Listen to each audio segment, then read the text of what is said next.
Hello, a very warm welcome to everyone to this amazing 3-day workshop of Makar Sankranti, the festival of the sun, creativity, and new beginnings.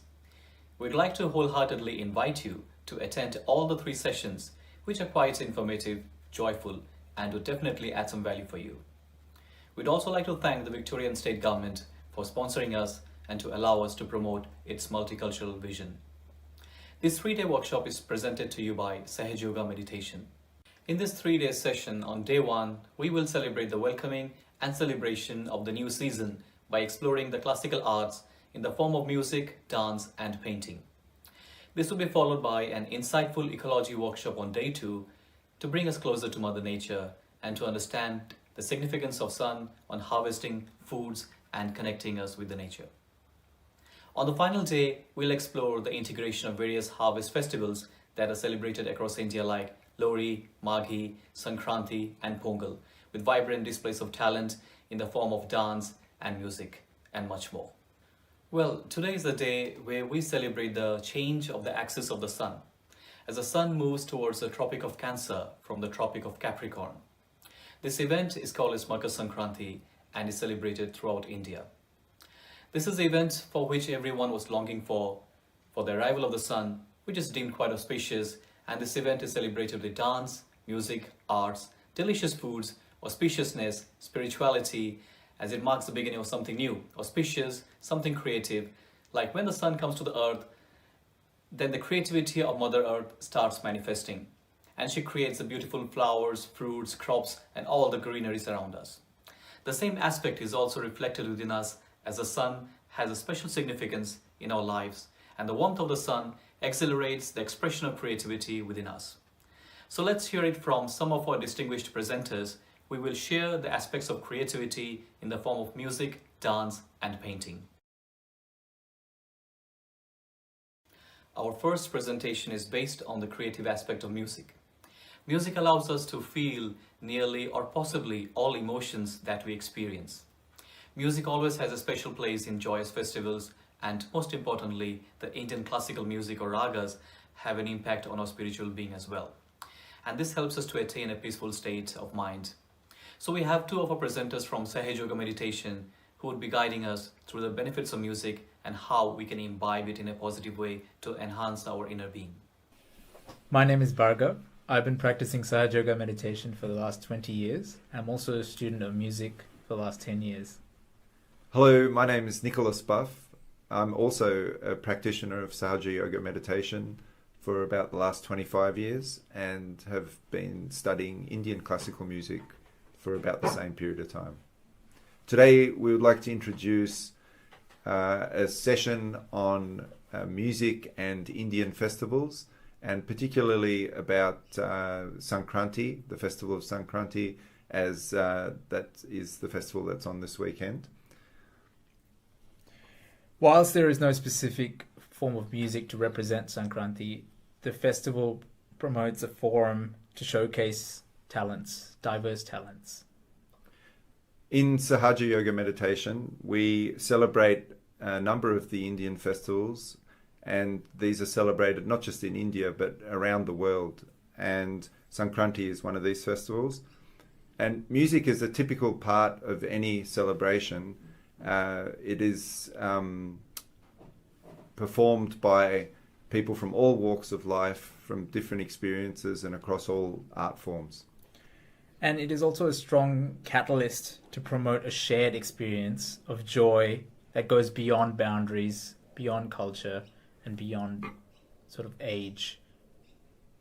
The founder of Sahaja Yoga meditation, Shri Mataji Nirmala Devi, was a great patron of the arts and in particular Indian classical music. And we remember in the past attending many of these celebrations where Shri Mataji would host a number of artists in live music performance. On day 3 of the event, which is on the Sunday, 16th of January, you'll see a variety of music performances ranging from folk dance to a more spiritual, in-depth form of music produced by Indian classical music. We leave you now with a short excerpt of a Sitar recital by Sahaja Williams. Thank you. Thank you.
I hope you enjoyed this music. The beauty of the Indian music is that it has an impact on our spirit. This music permeates into atoms, molecules, and it has an impact on our entire body and the state of mind. Music has an impact by which it can give us different moods, different emotions, and it can also help us to attain a very deep and peaceful state of mind, like meditation. Now, talking about music and its impact on our spiritual being, my mind goes to Srimataji Nirmala Devi, the founder of Sahaja meditation, who in her various video talks has explained about music and how it helps us in attaining a deep state of meditation. And I think it would be an amazing opportunity for us to know more about music and its correlation on our inner being by listening directly to her. So let's enjoy some of her videos. And the principle of music is that it should entertain the spirit. most of you have never learnt any Indian music as such, like me. But it's a fact that Indian music comes from Omkar, from the divine source of sound. And that's why that comforts, entertains, amuses the spirit. Otherwise the spirit is so self-satisfied by itself. It enjoys itself. But with music and art, I feel it gets its reflection. To see reflects its own beautiful existence, which is permeating into every little particle, into every molecule, into every atom. And that reflection, when the spirit sees, it has that new dimension of a beautiful expansion of his personality. And as if you feel you are resounding in the whole universe. It's the beauty of Indian music is this. So it's a very beautiful net that binds us together for our collectivity, for our delicate feelings, and how we should be with each other, like the music. Because the notes were very deep, touching your heart, and were spreading a kind of a light of love in your heart. And that touched each other's heart. And that's what should be the understanding of music, that it should really reach our heart, and through our heart we should try to feel other people, their depth and their wisdom, their understanding, and a kind of a beautiful anxiety to please others, to make others happy, to entertain them. And so music is a very inner part. Dancing, music, all art is very much connected with the divine. Now we have had many artists who have been realized souls. We can say Michelangelo was a realized soul, and the way he painted it emits vibrations. You see, if you see Mona Lisa done by Leonardo da Vinci, it has vibrations, it gives you vibrations. Those people who were realized souls like Mozart, when you play Mozart, you get vibrations out of it. You can feel them. On your fingertips you can feel them. So there are musicians who are realized souls. Also artists, also people like Abraham Lincoln was a realized soul, Gorbachev is a realized soul, he is also a sage. So when these people are there, how will you make them out? As she was asking me, you have to just put your hands towards them and you can feel it. Well, now we are going to present to you the creative aspect of dance. Dance in all forms is used to express joy and happiness. Dance not only helps to attain a good state of mind, but a healthy body, and according to the Hindu mythology, dance in its purest form is also being offered to the divine as a form of devotion. Hi, my name is Luminit Sayom. I practice Sahaja yoga since a long time. I think since I was a child I started practicing Sahaja yoga. Sahaja yoga really helps me to achieve balance daily through introspection, and it really helps me to become the best version of myself. It is thanks to Shumataji, the founder of Sahaja Yoga, that I learned a lot about Indian culture, and it's also thanks to Sahaja Yoga that I started learning Indian classical dance. So I'm a Kathak and Bharatanatyam dancer, So Kathak and Bharatanatyam are two different styles of dance, Indian classical dance. And so today I'm going to perform two Kathak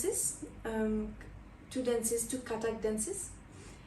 So my Kathak teacher is Kinga Malekji, and I want to thank her for teaching me these dances.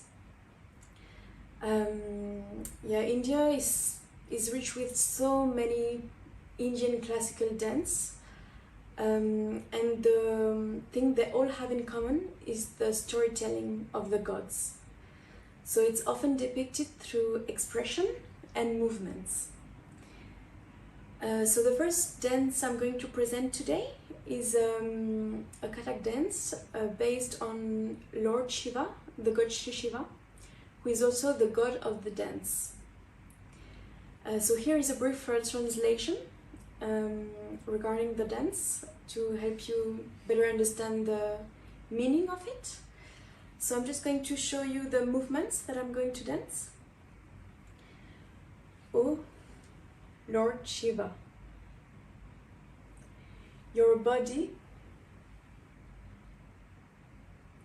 is the universe. You speak all the languages of the world. Your jewelry are the moon and the stars. You are the peace itself, and we bow to you, O Lord Shiva. Also, at the beginning of the dance and the end, I'm going to perform a salutation. So in all the Indian classical dance, we perform these salutations. So it's actually to thank Mother Earth for letting us dance on her, to thank the gods, our teacher, and the public. Thank you.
The second dance I'm going to perform is Karak Dance. It's called Durga Kavit, and it's a salutation to the goddess Shri Durga. So it's the goddess who kills all the demons, and all the gods usually call her to kill all the demons. So now I'm going to show you a little bit about the dance. So I'm going to show how she gracefully walks, but at the same time she kills the demons, and they are all scared of her. So you will notice in this dance that I'm using a lot of expressions. So you can just look at the expressions to and try to understand what I'm saying.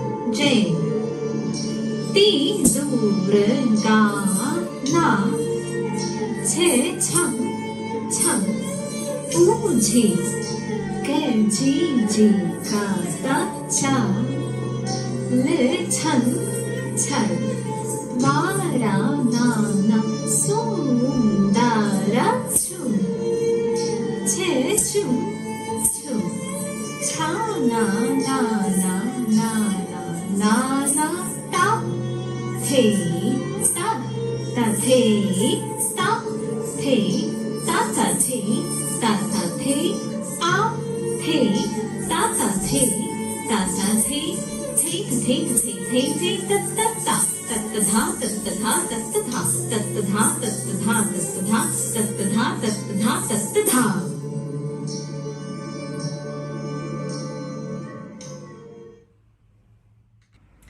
I hope you enjoyed my two performances. So dance, it's a very important part of my life, and it really helps me to be in the present moment. And so when I'm dancing, I can't be in the thinking about the past or the future. I have to be in the present moment to be able to execute the movements and also the expressions, and to be able to enjoy the dance fully. I want to thank again my dance teacher, King Amal.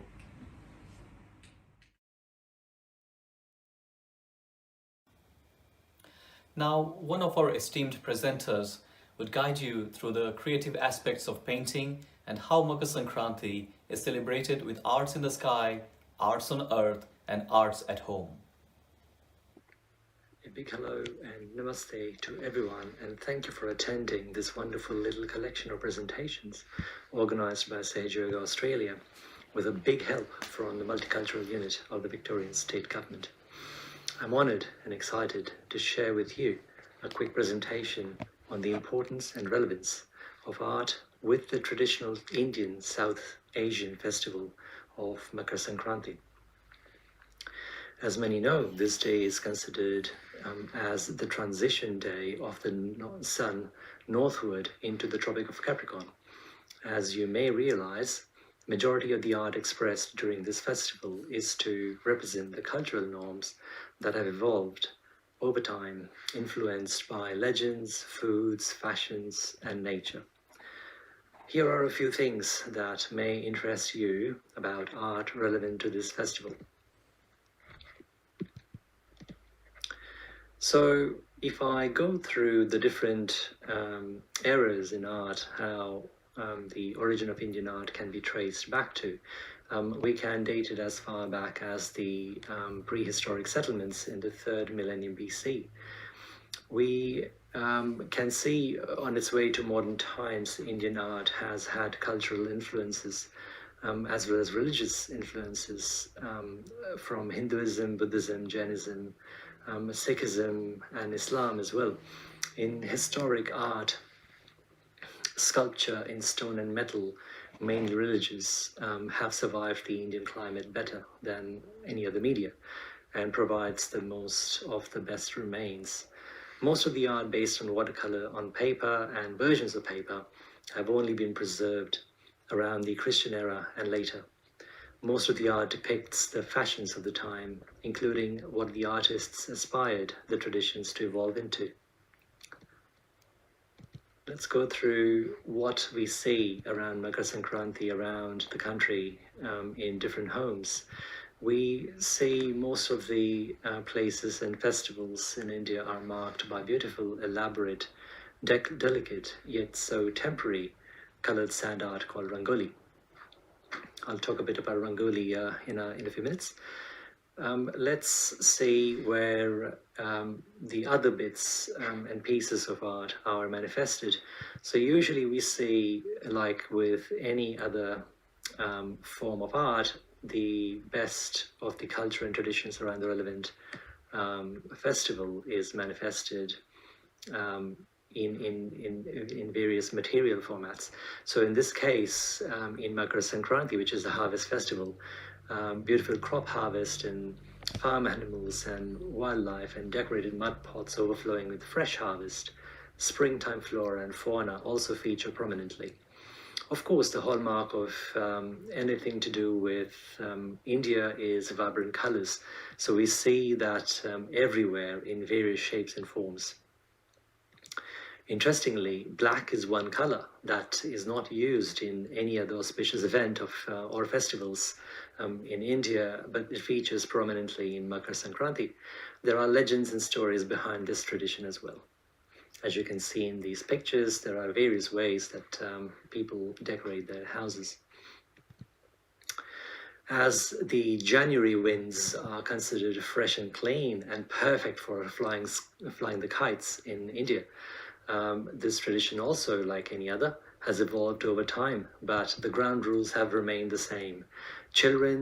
As children, we used to see the kids preparing for kite festival during Sankranti as if it is a war. The kids forge alliances and prepare for battle, getting the best of the kite strings. They engage in a battle of the last kite flying by flaunting their amazing skills of downing the opponent kites while keeping theirs afloat. The winner, of course, is the one that manages to nab as many enemy kites as possible. But that's only for the kids. Adults can get much more involved without all that bloodshed. But kites also have shown to be a good medium to demonstrate protests when needed. As you can tell, this art form spans from the innocent to the aggressive, the beautiful to the bizarre, humbling to the outright outrageous. Let's go to the next part, which I did mention to you earlier about the art of the colored sand called Rangoli. So we see a lot of different styles of Rangoli during this festival across the country. We don't see them as just elaborate and complex, but they also can carry an important message the artist may want to convey. But tradition of times, perhaps, a message for cultural unity and diversity, an impetus for spiritual seeking. Talking of spiritual seeking, I'll quickly mention to you about the art within. So we find that from ancient times, yoga has been one important gift to the world that has come out from India. And we see that nearly everybody may have heard about chakras nowadays, but how to get there, how to traverse this complex pathway is an important one. So brief importance in spiritual seeking, let's talk about that. So it's something that humans have aspired for millennia. This also has resulted in spawning of the various religions, including the ones that have lost their sight and misled the seekers following them. Let me quickly shine a spotlight on a well-known practice of meditation called Sahaja, which aids one to seek profound mental silence and spiritual ascent through a safe method of Kundalini awakening. But more will be discussed by my colleagues during the following presentations. I'd like to highlight that in the process, one can also expect to gain better creative skills as meditation enhances one's qualities of the relevant chakras. In this case, we are talking about the Swadhisthana chakra, as you can see in the diagram, is lit in yellow color and numbered as 2. And this Swadhisthana chakra works through the right channel, the Pingala Nadi, or the sun channel, as people might realize. The significance of most of the traditional festivals in India have roots down to these basics. It may be easy to lose sight of the need for one's spiritual ascent as one gets tangled in the web of culture and traditions. In the modern world, only can be complicated by smaller nuclear families running the rat race. So let's all get together, albeit virtually, to reconnect with our inner being and help achieve our best creative versions of ourselves. Thank you very much. Sun has a special significance in our life. As the sun shines, it removes all darkness, and Mother Earth rejoices and creates something new. Like a seedling starts transforming into a plant blessing us with fragrant flowers, and a tree bears nourishing fruits for our enjoyment. In the same way, there is a seed of spirituality within us. When it's activated, it removes all the darkness within us. In the traditional chakra system, the sun channel runs through our right channel of our body, which initiates from one of the energy centers that represents creativity, which means sun channel nourishes the creative aspect within us. So on this auspicious day of Makar Sankranti, where we celebrate the sun and start something new, let's awaken the creative aspect within us by nourishing the energy center that denotes creativity along with all other energy centers through a technique followed in Sahaja Yoga meditation known as self-realization, taught to us by Srimataji Nirmala Devi, where the darkness within us is removed by the light of the spirit. This is achieved through the awakening of an innate energy within us, which is called as Kundalini. It resides in our sacrum bone. This is our own individual mother who knows everything about us, like our desires, aspirations, everything. However, she is in a dormant state and can only be awakened through our pure desire. Now, let's try together this technique of self-realization as guided by Srimataji.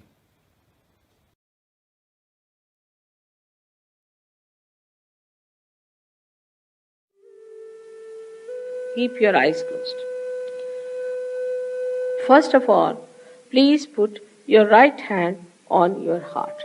All the time the left hand is towards me. Now, here you have to say, in your heart, with all sincerity, Mother, am I the spirit?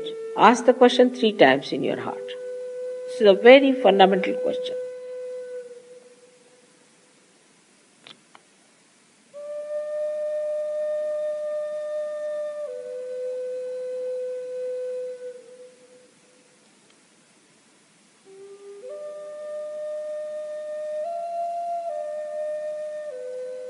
Now bring the right hand on to the left hand side of your stomach, in the upper part. Here press it.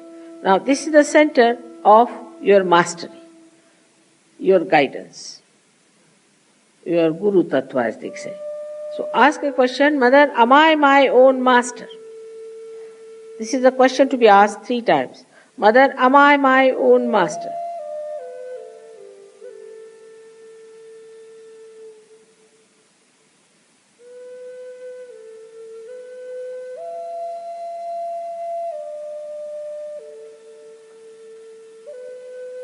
Now, bring your right hand down below, in the lower part of the abdomen.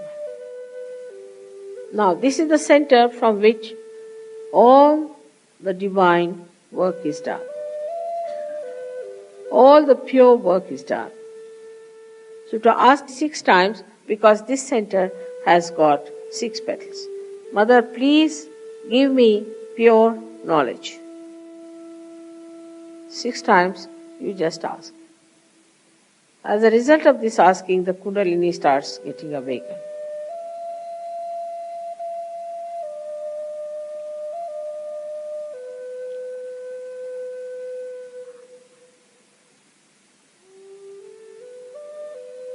Now to help the Kundalini rise, you have to cooperate with her. So please put your right hand on the left hand side in the upper part of your abdomen and press it on the stomach. Now here you have to say with full confidence, to help the Kundalini to rise. Mother, I am my own master. This you have to say 10 times. These are the 10 commandments which you have to say. That, Mother, I am my own master.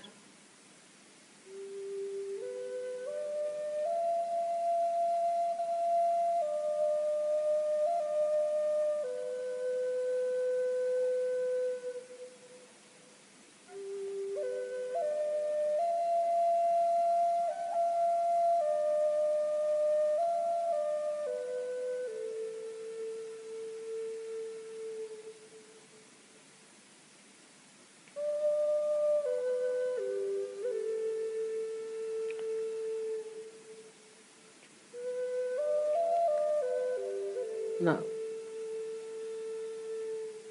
10 times with full confidence. Now, please raise your right hand to your heart.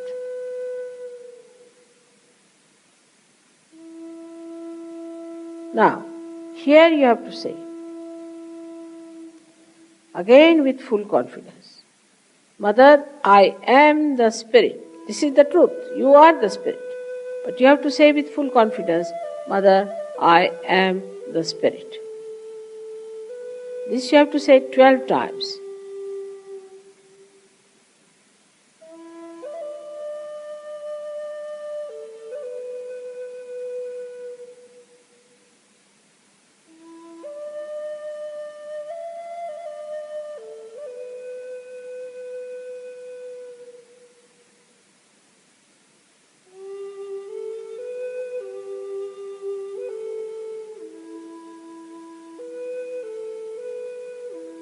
Now one has to know that God Almighty is the ocean of love. But above all, He is the ocean of forgiveness.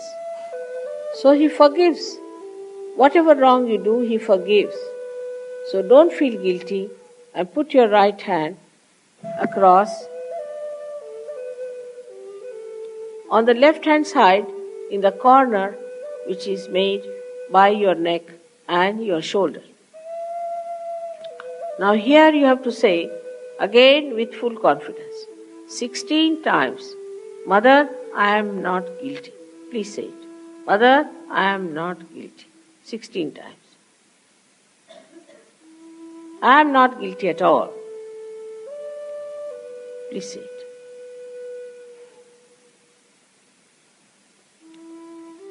Please say it.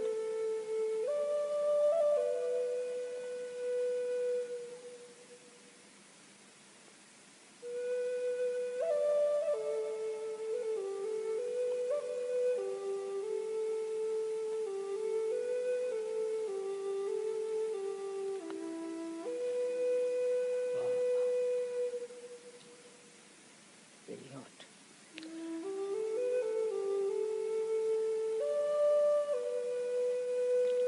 Now raise your hand across on your forehead. And it's a very important center. Here you have to say from your heart, Mother, I forgive everyone. Please say it from your heart. How many times is not the point. Mother, I forgive everyone. Now some would say that it's very difficult to forgive. But it's a myth that we do not forgive or we forgive. We do not do anything in both the cases. But if we don't forgive, then we play into wrong hands. So please say from your heart, Mother, I forgive everyone.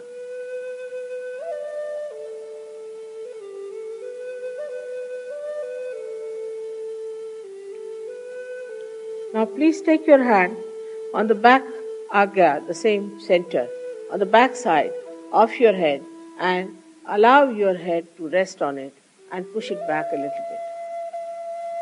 Now here, you have to say,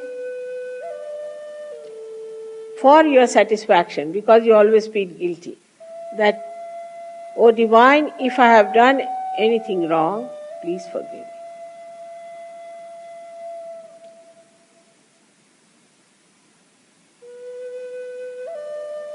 Please forgive me.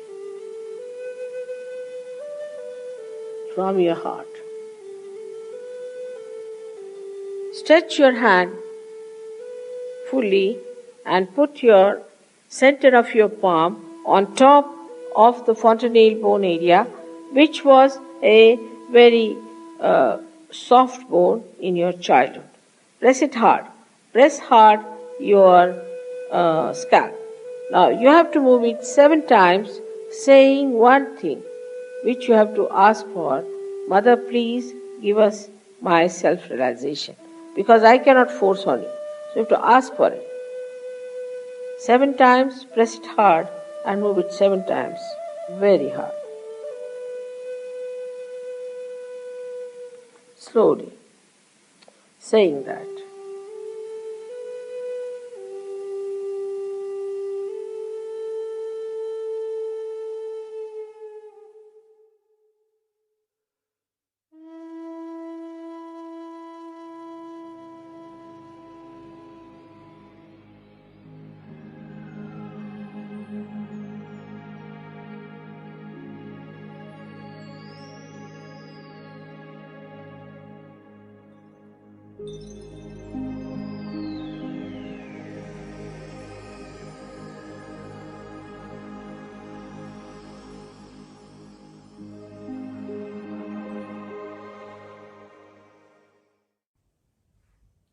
Thank you.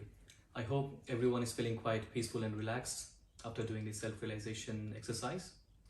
Well, this was the first step in attaining our connection, the connection with the all-pervading. Now, when the Kundalini awakens, a few strands of energy, it comes to the top of the head. And as you meditate daily, this connection strengthens day by day. So it's quite important that you meditate daily to strengthen that connection. It's just like a concept. When a seed is put into Mother Earth, we need to water it so that it becomes a plant. And then that watering is our daily meditation. So as you water it daily, the plant becomes a tree, and then it bears all the beautiful flowers and the shade. So we want to become that tree. And it's a gradual process. It's a natural process. It takes its own time. So let's enjoy the journey within.